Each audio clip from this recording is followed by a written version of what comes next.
নমস্কার। আজকের এই ভিডিওটি ঠিক কারো জন্যে নয়। আসলে আমি নিজেও জানি না এটি কার উদ্দেশ্যে বলছি। হয়তো আমার নিজের মনের জন্য, অথবা হয়তো তার জন্য যে প্রতিদিন প্রতি মুহূর্তে আমার চারপাশে আলো হয়ে ঘুরে বেড়ায়। আজ 29শে জুলাই, আমার জীবনের সবচেয়ে আলোকিত দিন। সেদিনও ছিল আজকের দিনটি। 2000 সালের 29শে জুলাই শনিবার ছিল দিনটি। আগের দিন রাত 12টা থেকে আমার শুরু হয়েছিল প্রসব বেদনা। রাত যত বাড়ছিল ব্যথা তত তীব্র হচ্ছিল। একসময় মনে হচ্ছিল সময়টা যেন থেমে গেছে। একটা সেকেন্ডকে মনে হচ্ছিল এক যোগ। এমন ব্যথা, তীব্র ব্যথা। তারপর পরের দিন সকাল 7টায় সে ভূমিষ্ঠ হলো। আমি মিনিট 5 মতো সংজ্ঞাহীন অবস্থায় পড়ে রইলাম। কিছুক্ষণ পর নার্স ওকে নিয়ে এলো আমার সামনে। আমি ওর মুখটার দিকে যখন তাকালাম, আমি অনুভব করলাম এমন সুন্দর আর এমন পবিত্র মুখ আমি এর আগে কখনো দেখিনি। আমি মুহূর্তে ভুলে গেলাম আগের দিনের সেই মরণ যন্ত্রণাকে। আমি এক নতুন অনুভূতির সাথে পরিচিত হলাম। আমার মনে হলো যেন স্বর্গ নেমে এসেছে। আমি অনুভব করলাম আমি মা। এত ভালো লাগা, এত সুন্দর মুহূর্ত আমার জীবনে আর কখনো আসেনি। আমার নিজেকে পরিপূর্ণ মনে হচ্ছিল। তারপর বাড়তে লাগলো আমার মেয়েটা। ও বাড়তে থাকলো, আর সেই সাথে ওর দুষ্টামিও বাড়তে থাকলো। তখন সবে হামাগুড়ি দিতে শিখেছে। কিছু রাখতে পারতাম না নিচে, সব ফেলে দিত। একবার 5 লিটারের একটা তেলের বোতল পুরোটা ঢেলে দিল মেঝেতে। তারপর জানালা দিয়ে যা কিছু হাতের কাছে ছিল সব ফেলে দিত। এজন্য সব কিছু উপরে তুলে রাখতে হতো। এই যে দুষ্টামিতে ছিল সে বেজায় পটু, ঠিক ততটা অনীহা ছিল খাবারে। খেতে চাইতো না কিছুতেই। যখনই ওকে খাওয়াতাম, আমাকে পাশের বাসার যে খুদে বাহিনী ছিল তাদেরকে ভাড়া করতে হতো। তারা এসে হয়তো থালা, বাদ্যবাজনা এগুলো বাজাতো, আর সেটা দেখে দেখে মহারানী খেতেন। ওকে বুকের দুধটা পর্যন্ত আমি বসে বা শুয়ে খাওয়াতে পারতাম না। হাঁটতে হাঁটতে, নাচতে নাচতে খাওয়াতে হতো। আর যখনই সে কথা বলা শিখেছে, মাত্র 1 বছর বয়সেই হাঁটতে শিখেছে, এবং তখন থেকেই কথা বলাও শিখেছে। এবং যখনই সে কথা বলা শিখেছে, প্রথম থেকেই, একদম শুরু থেকেই তার স্পষ্ট উচ্চারণ। সে স্পষ্টভাবে কথা বলতো। আমার মেয়েটা ছিল সিংহ রাশির জাতিকা। রাশির সাথে এত মিল আমি বোধহয় ওকেই দেখেছি। প্রচণ্ড রাগ আর জেদ ছিল তার, খুব রাগী। এই রাগের জন্যে আমার শাশুড়ি মা মানত পর্যন্ত করেছেন। একবার আমরা সবাই বাড়ি গেলাম, তখন ওর বয়স 1.5 বছর হবে। ও কী কারণে যেন প্রচণ্ড রেগে গেল। ও দাঁড়িয়ে রইল উঠোনে, রাগে কাঁপতে কাঁপতে আমাদের বলছে, তোমরা এক্ষুনি বাড়ি থেকে বেরো। আমরা যতই বোঝানোর চেষ্টা করছিলাম, ওর রাগ ততই বাড়ছিল, লাল হয়ে যাচ্ছিল রাগে। আমরা বাধ্য হলাম বাড়ি থেকে বেরিয়ে যেতে। আমরা বাড়ি থেকে বেরিয়ে এমনভাবে দাঁড়ালাম যেন ও আমাদের দেখতে না পায়। আমরা লুকিয়ে থাকলাম। যখনই কেউ বাইরে আসে আবার রেগে যায়। এভাবে ওই দিন প্রায় 2 ঘন্টার মতো আমরা বাড়ির বাইরে লুকিয়েছিলাম, এত রাগ ছিল। একবার আমার বাসায় একজন আত্মীয় এসেছেন, আমার সম্পর্কে মেসোমশাই হন। তো কী কারণে তার খুব রাগ হলো, মেসোমশাইকে বের করে দিলেন বাসা থেকে। এবং মেসোমশাই দরজার বাইরে দাঁড়িয়ে সেখানে বলছে যে তুমি এখানে বসো। তো কী কারণে যেন ঘরের বাইরে দরজার সামনে পানি পড়েছিল, জল। তো মেসোমশাই সেই জলটাকে এড়িয়ে একটু অন্য জায়গায় বসতে চাইলেন। এবার সে রেগে বলছে, না তুমি এখানেই বসবে, এই জলের উপরে বসবে। মেসোমশাই বাধ্য হলেন আদরের নাতনির কথা শুনে সেই জলে বসতে। এত রাগ ছিল। অসংখ্য এমন ঘটনা তার রাগের জেদের। একবার 2.5 বছর তখন বয়স হবে, আমি স্নান করিয়ে লোশন মাখিয়ে তাকে বিছানার উপর বসিয়ে খেলার জন্য খেলার সামগ্রী দিলাম। আর আমি ভুলে গেলাম লোশনের কৌটাটা সেখান থেকে সরাতে। আমি রান্না করতে গেলাম, এসে দেখি কিছুক্ষণ পর পুরো লোশনটা বিছানায়, পুরো লোশনটা, আর কৌটোটা একপাশে পড়ে। খুব রাগ হলো, আমি মারলাম পিঠে। সে হাত পা ছড়িয়ে বিছানায় বসে কাঁদছিল। আমি আবার রান্না করতে গেলাম। কিছুক্ষণ পর আমাদের বাড়িওয়ালি ভাবি আসলেন, এসে বলছেন, কি করছো তনুর মা, তনু কোথায়? আমি বললাম যে ভাবি খুব মাইর দিয়েছি, বিছানায় বসে দেখেন কাঁদছে। তো ভাবি আমাকে বকা দিলেন যে বাচ্চাদের গায়ে কেন হাত তোলো। এটা বলে তিনি গেলেন, গিয়ে দেখেন ওখানে নেই। আমি বললাম যে ভাবি গিয়ে দেখেন আপনাদের ঘরে নিশ্চয়ই কোনো একটা জিনিস নষ্ট করছে, যান গিয়ে দেখেন কি করছে। তো ভাবি ঘরে গিয়ে আবার ফেরত আসলেন, এসে বললেন ও তো সেখানেও নেই, আমাদের ঘরে কোথাও নেই। এবার আমি ভয় পেয়ে গেলাম, ছাদে গেলাম, দেখি সেখানে নেই, ঘরের কোথাও নেই, বাথরুম সব জায়গা খুঁজলাম, বারান্দা কোথাও নেই। এবার ভয়ে আমি বুঝতে পারলাম না যে মেয়ে কী করেছে। আমরা সবাই রাস্তায় বের হয়ে গেলাম। বাড়িওয়ালা ভাই একদিকে দৌড় দিয়েছে, ওনাদের বাসায় থাকতো কুলসুম একদিকে দৌড় দিয়েছে, আমি, লিজা, আমরা সবাই। কোথাও পাচ্ছি না। তারপর দেখলাম একজন মহিলা কয়েকজন বাচ্চার সাথে ওকে নিয়ে ফেরত আসছে।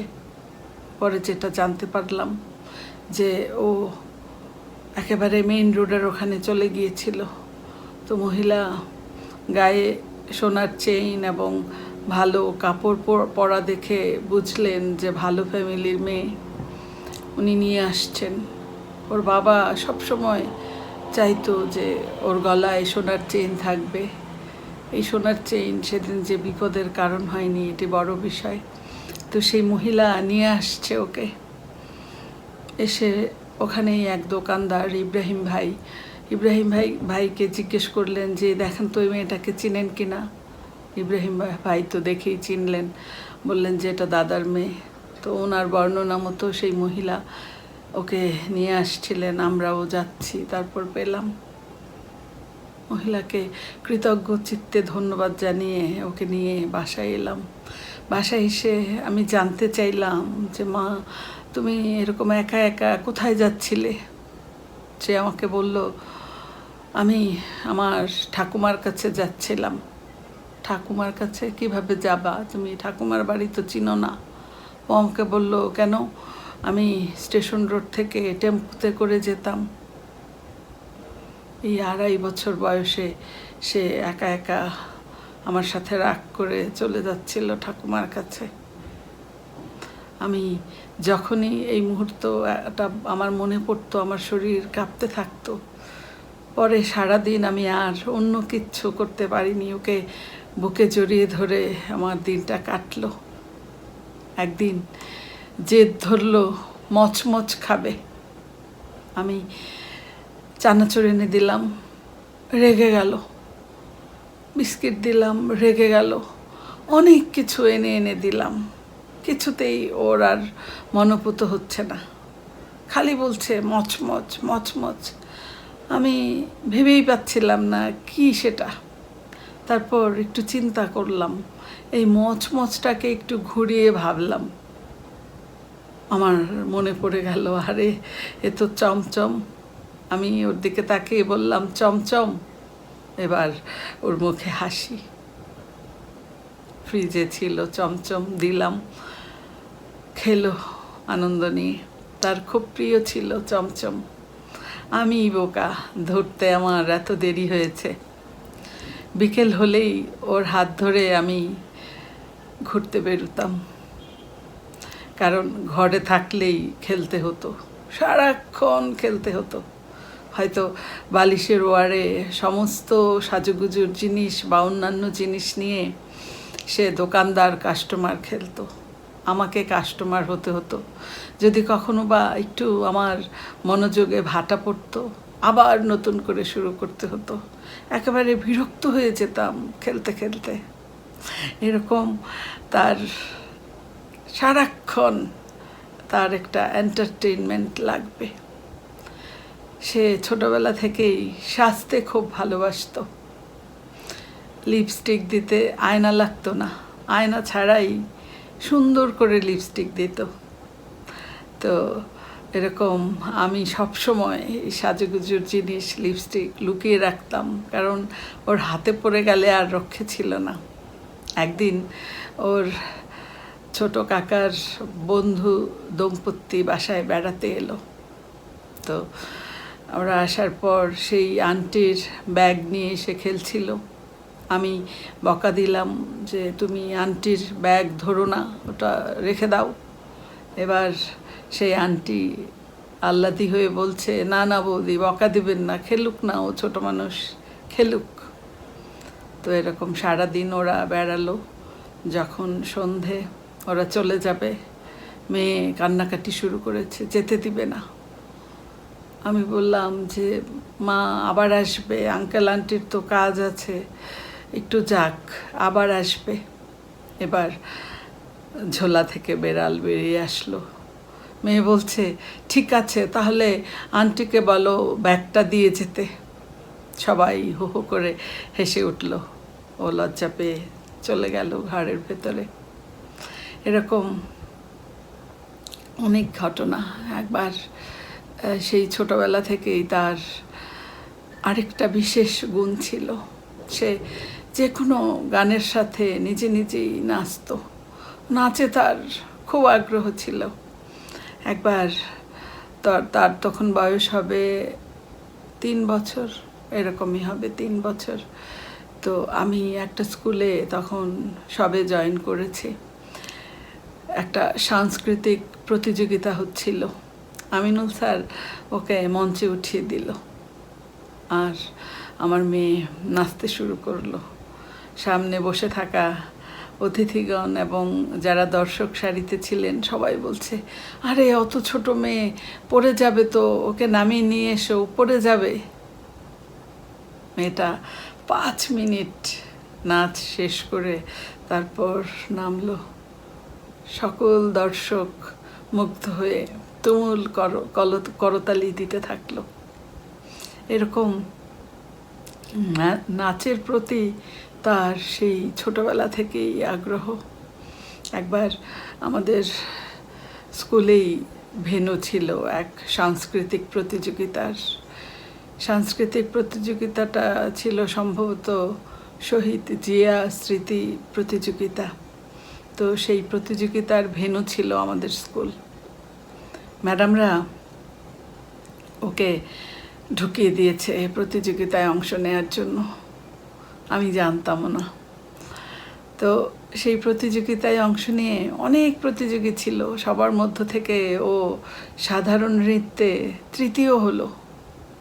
এবার আমাদের স্কুলেরই এক অভিভাবক খুব অভিমান করলেন। তিনি অভিমান করে বললেন যে আমার মেয়ে একাডেমিতে নাচ শিখে আমি পার্লার থেকে আমার মেয়েকে সাজিয়ে আনলাম, অথচ আমার মেয়ে কিছু হলো না, আর ম্যাডামের মেয়ে বলে তৃতীয় হলো। অথচ আমি এসবের কিছুই জানতাম না। আমার মেয়ে যে নাচছে বা সেই বিচারক কারা কিছু জানতাম না। কিন্তু সেই অভিমানী অভিভাবককে সেদিন বোঝাতে পারেনি। উনি ওনার বাচ্চা নিয়ে চলে গেলেন স্কুল থেকে। যাই হোক, সেদিন আমি ওর এই গুণটির কথা একটু মাথায় নিলাম, চিন্তা করলাম যে এত আগ্রহ মেয়েটার, আচ্ছা তাহলে ওকে একটা একাডেমিতে দিয়ে দিই। প্রথমে এলাকার একটা একাডেমিতে দিলাম, তারপর বাফায়। এভাবে ওর এই নাচের আগ্রহ তার আমি চেষ্টা করলাম যে এটার একটা একাডেমিক স্বীকৃতি দিতে। পড়াশোনায় তার আগ্রহ কম ছিল, করে না বললেই চলে, কিন্তু রেজাল্ট সবসময় ঠিকঠাক ছিল। এজন্য আমি যদি বকা দিতাম, সে বলতো তোমার তো রেজাল্ট চাই, সেটা পেলেই তো হলো। প্রাইমারি স্কুলে সবসময় গণিতে সে 100ই পেত, হয়তো 1-2বার 99 বা 98 হয়েছে, কিন্তু সবসময় 100 থাকতো তার মার্কস। তখন ক্লাস 5-এ পড়ে।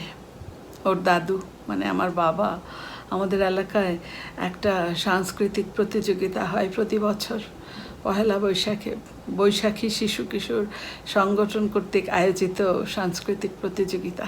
আমার বাবা ওখানে ওর নাম দিল, নাম দিয়ে বললেন যে নাম দিয়েছি কিন্তু ওকে নিয়ে বাড়িতে এসো।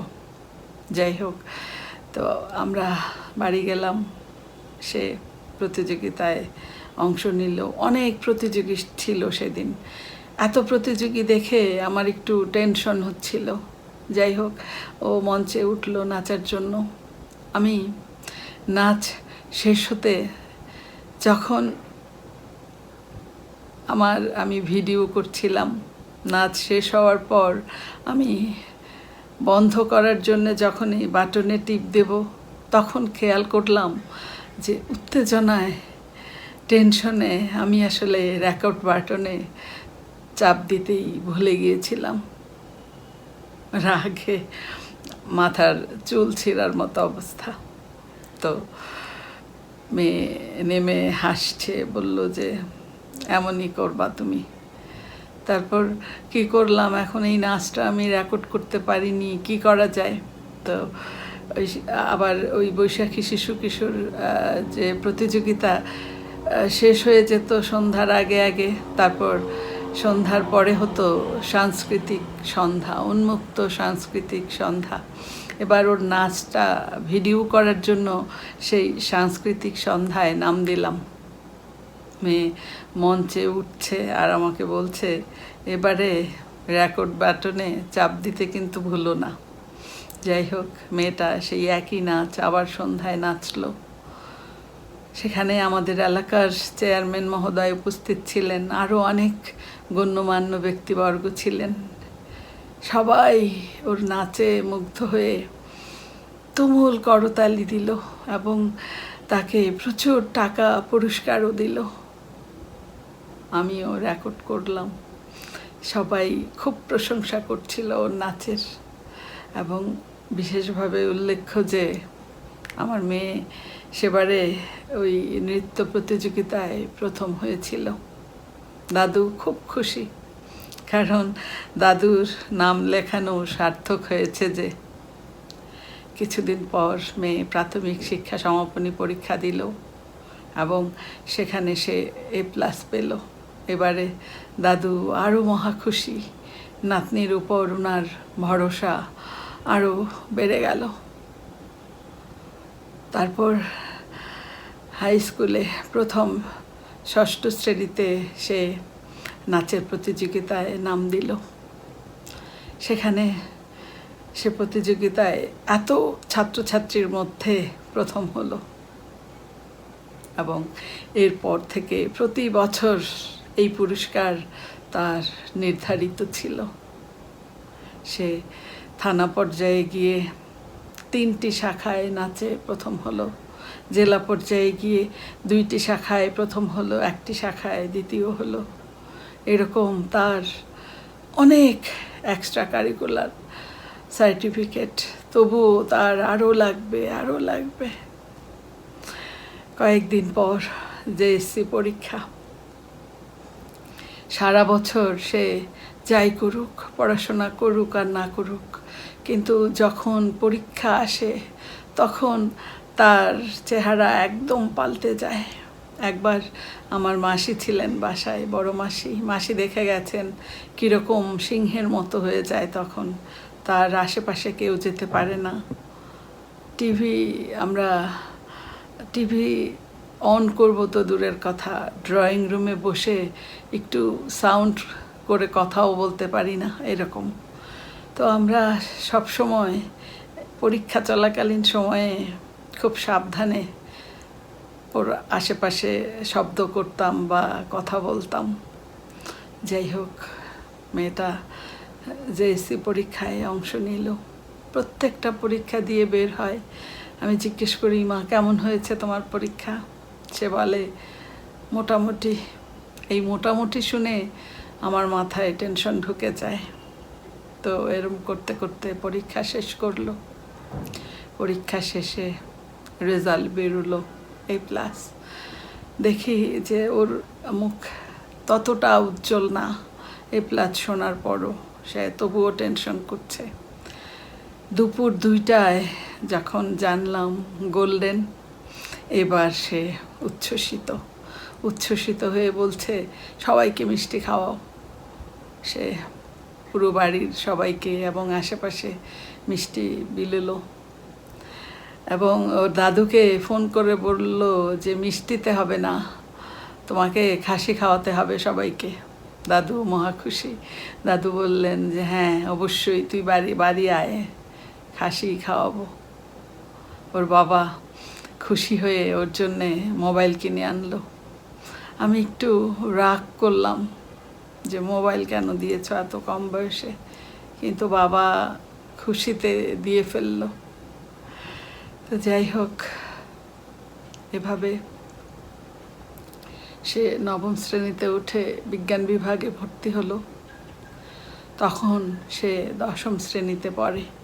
একদিন একটা ঘটনা ঘটল। স্কুল থেকে হন্তদন্ত হয়ে বাসায় আসলো, ব্যাগ রেখে সে আবার যাবে। আমি বললাম যে কি হয়েছে বাবা? সে বলল যে মা, আমাদের স্কুলের সামনে একটা অ্যাক্সিডেন্ট হয়েছে, আমাদের ক্লাসের একটা মেয়ে মারা গেছে, তুমি চিনো তাকে, সে আমাদের ক্লাসের ফার্স্ট গার্ল। 3 জন ওরা পার হচ্ছিল, 1 জন মারা গেছে আর 2 জন খুব গুরুতর আহত হয়ে হাসপাতালে ভর্তি।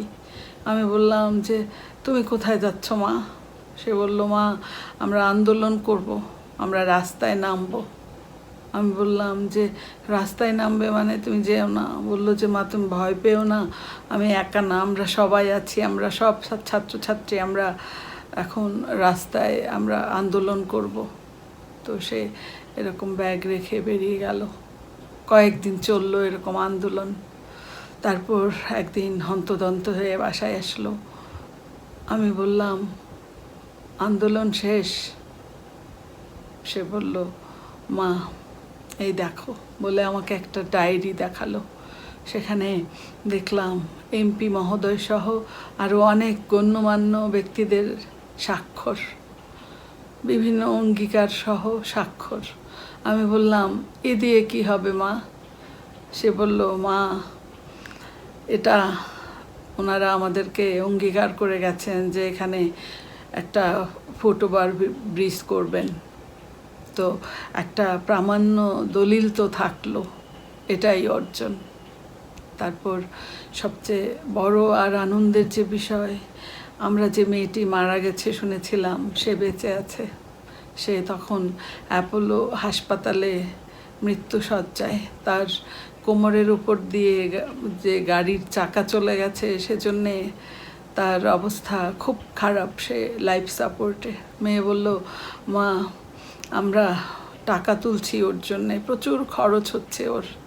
আমি বললাম যে তোমরা একসাথে সবাই মিলে একটা বড় অ্যামাউন্ট দাও। সে আমাকে বোঝালো যে মা আমরা সবাই যদি একসাথে দিই তাহলে অ্যামাউন্ট বড় হবে না। ধরো আমি 500 দিচ্ছি, এভাবে আমরা 100 জন যদি 500 করে দিই কত আর হবে বলো?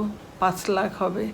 কিন্তু সবাই যদি আমরা আলাদা আলাদা 5,000 করে সংগ্রহ করতে পারি তাহলে কত বড় অ্যামাউন্ট হবে, ও আমাকে বোঝালো। তারপর শুরু করলো সে অর্থ সংগ্রহ। সে সবার কাছ থেকে যত আত্মীয় স্বজন, কাকা পিসি মামা যারা আছে সবাইকে ফোন করে বলল যে আমাকে কমপক্ষে 500 এবং উপরে যা পারো এটা দিতে হবে। সবাইকে বলল, বাড়ির আশেপাশের আন্টিদের কাছ থেকে কেউ 200, কেউ 100, কেউ 50 সে এরকম সংগ্রহ করতে থাকলো। আমাকে বলল 500 দাও কমপক্ষে, কম দিতে পারবে না। আমি দিলাম 500। মাসির সাথে একদিন চলে গেল মাসির অফিসে, মাসির বসের থেকেও 2000 টাকা নিয়ে আসলো। এরকম সে উঠাতে থাকলো। তো একদিন বলল যে মা চলো অ্যাপোলো হসপিটালে যাই, টাকাটা দিয়ে আসি।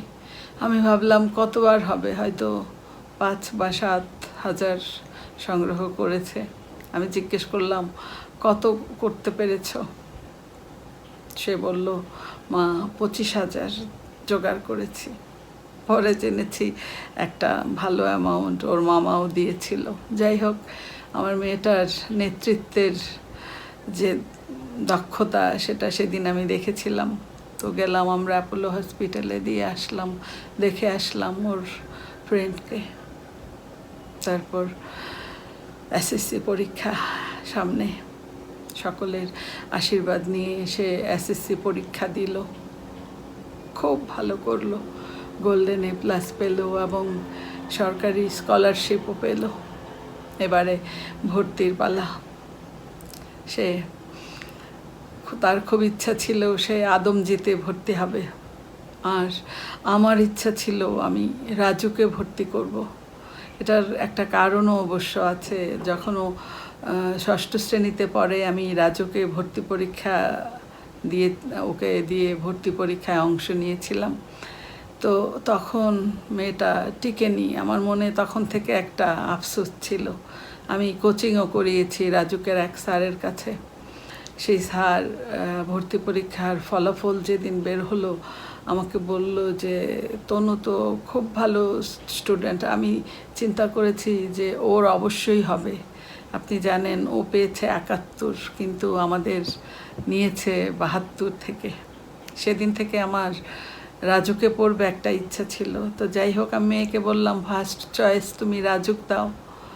সে বলল না, আমি সেকেন্ড চয়েস দিব রাজুক, যেহেতু তুমি এত চাও। আমি ফার্স্ট চয়েস আদমজি রাখলাম।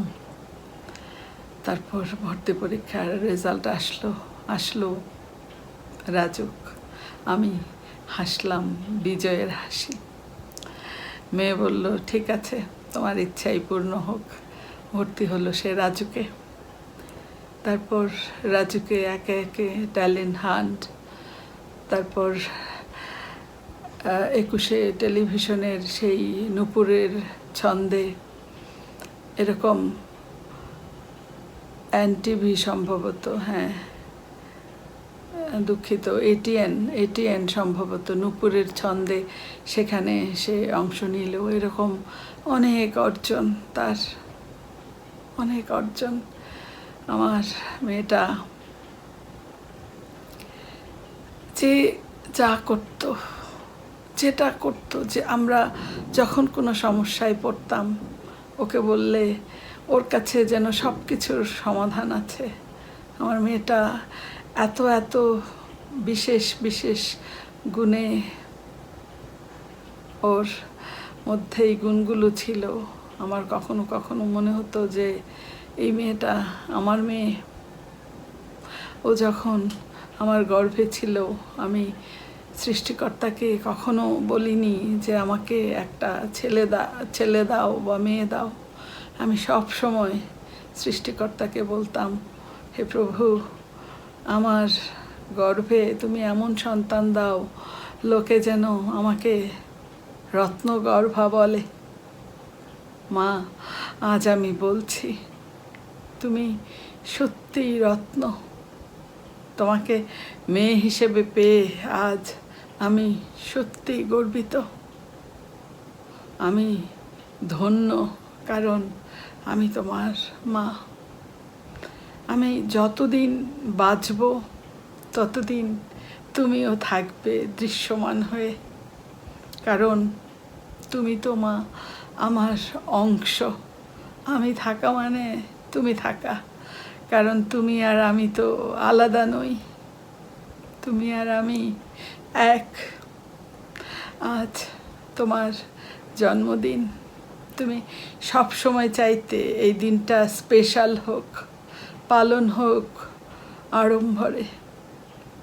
আগের দিন থেকে তোমার জন্মদিন পালনের তোড়জোড় শুরু হয়ে যেত। আগের দিন রাত 12টার পর থেকে তুমি কাকে কাকে দাওয়াত দেবে, নিমন্ত্রণ করবে, এ যেন এক মহা আয়োজন ছিল। তাই এবছর আমি তোমার জন্মদিনটা উদযাপন করলাম সবাইকে নিয়ে, সকলকে নিয়ে আমি তোমার জন্মদিন উদযাপন করলাম। শুভ জন্মদিন মা। আমি জানি সবাই তোমাকে ভালোবাসে এবং সকলে আজ তোমাকে আশীর্বাদ করছে এবং তোমার জন্যে সবাই মন থেকে প্রার্থনা করছে তুমি যেন খুব ভালো থাকো, খুব ভালো থাকো। আমি স্পষ্ট দেখতে পাচ্ছি তুমি আমার কথাগুলো শুনে তোমার সেই চিরচেনা ভঙ্গিতে তুমি হাসছো।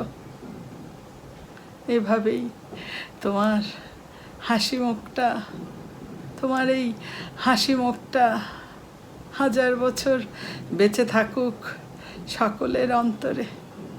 শুভ জন্মদিন মা।